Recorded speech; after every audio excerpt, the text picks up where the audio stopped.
Welcome to the Macmillan Report. I'm Marilyn Wilkes, your host, and our guest is Professor Sanchez, an assistant professor of political science at Yale University. Her teaching and research focus on international cooperation and international law. In particular, she studies how international law and organizations shape international security and human rights policy. She is currently working on a book on the domestic political factors that affect treaty compliance.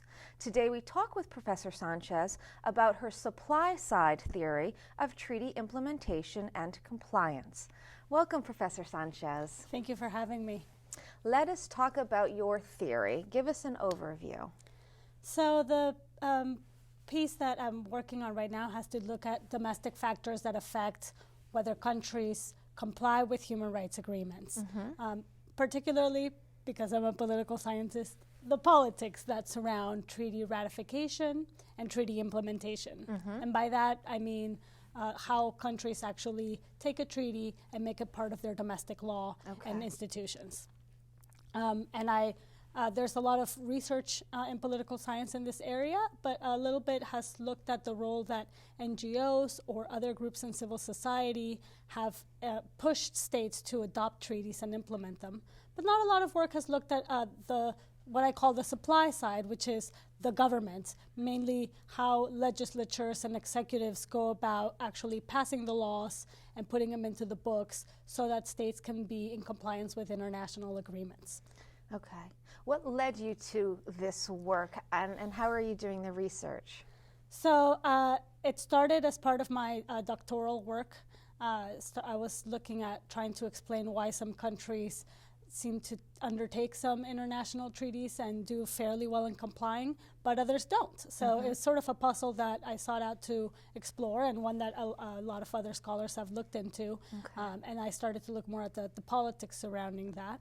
And the way I went about the research was by first starting to look at what states have actually done after they've ratified agreements, which you think that would be a pretty obvious place to start, but there was not a lot of data. So I started by actually collecting a lot of data, going through each country's penal codes, and also the records of how legislatures debated different bills to implement treaties into their domestic legal system. So I started by collecting a lot of data and subsequently doing some statistical analysis using that data. Okay. Let's talk specifics. What are some of the countries that you could cite, for instance, that may have enacted a treaty a little bit differently than perhaps another country? Are there any correlations there or differences that you could speak to?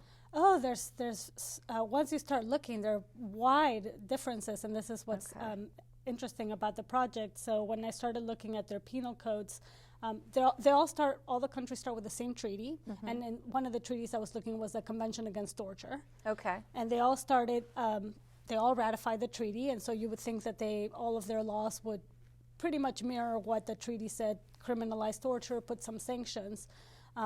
And I started by looking at Latin America because the region is very uniform and lots of variables that allow me to control for other circumstances. If you look at the definitions, they define torture very differently from country to country. For instance, countries like Paraguay will make a requisite that you prove intent when you're trying to convict somebody of the crime of torture, which is not part of the treaty. They just sort of threw that in there. The sanctions vary widely. So you have a country like Argentina that will punish torture from 8 to 20 years. Wow. But Paraguay will be like 2 months to 6 months. Okay. So 2 months, 6 months, 8 to 20 years, big discrepancies. Right. So I thought, why are some countries being very strong implementers, really following the treaty, putting strong sanctions, and why do we have other countries that have definitions that don't conform to the treaty and sanctions that are very weak and might not get us to. Okay. And how does your theory explain these differences, these variances? Politics. Okay. I think the theory sort of has a lot to do with who is in power, not just at the time that the treaty was ratified, but who is in power when they actually have to put the laws in the books, the preferences of the party, in power, but not just what their preferences are, but also who their political opposition is and whether they can actually get those laws through the legislative process. As you know, getting a bill passed is very complicated. Yes, and so it's often, almost a miracle when it happens. Yes, it is. So I not only looked at how the politics affected amendments of bills, but the time that it took. Some countries take, after they ratify treaty, 2 years to get the law. Some countries like Uruguay, 20 years. Why did it take 20 years? Well, they couldn't agree, and then the bill was killed in committee, and then it just didn't get picked up again until they had a change of power.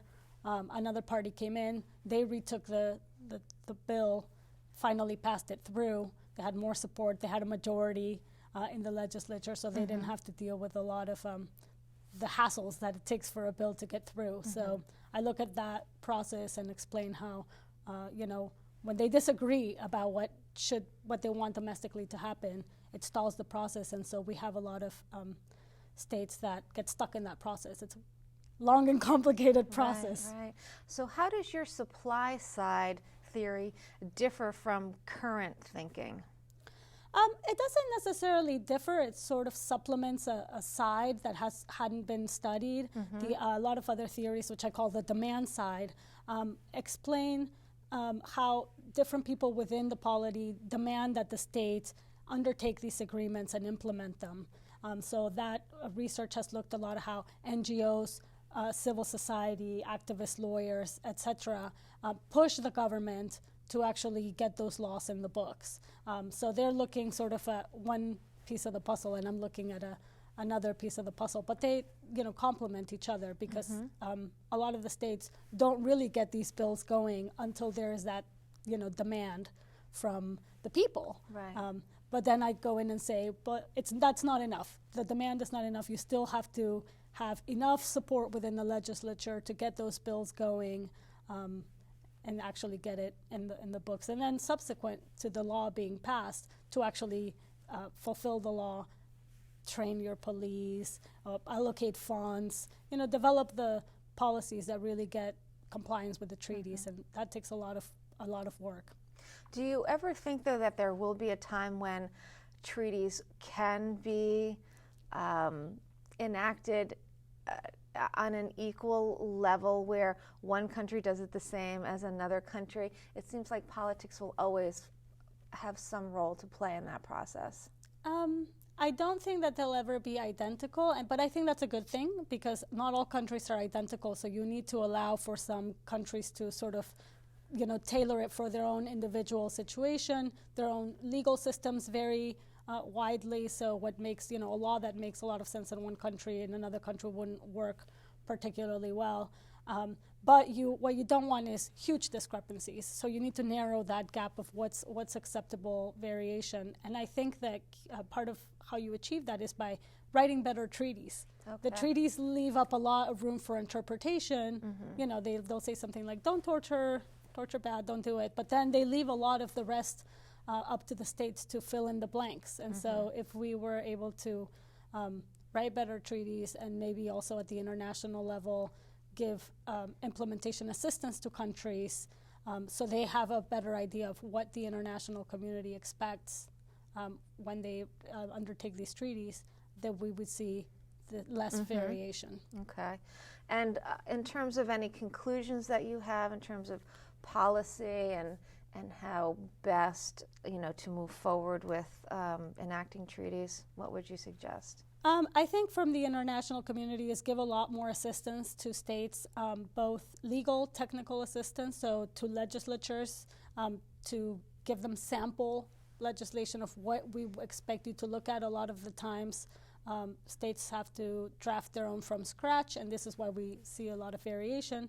But in other treaties, we have seen that international bodies like the UN will present to them sample legislation that often states just identically take it and try to pass that through. Also make it requirement that states actually pass a law within a time period and not allow states to go on 20 years or so without actually doing something. So following up with the states and giving them assistance, helping them, what is it that's stalling the process? Sometimes there's not much you can be done because if it's politics, you just have to wait till there's a configuration that comes in, or try to convince them. And that's where the civil society part is important, to try to persuade the legislatures and the people that this is a desirable bill and that it should be passed. So there's a lot of things that can be done depending on whether you want to operate domestically or whether you want to operate at it from an international level. So we think that, or scholars think that there's a lot of capacity building that could help countries, giving them the right tools to achieve the treaty goals. Right, okay, very good. Thank you so much for being here with us today and sharing some of your work. Great, thank you for having me. Be sure to join us again for another episode of the Macmillan Report, made possible through funding from the Whitney and Betty Macmillan Center for International and Area Studies at Yale.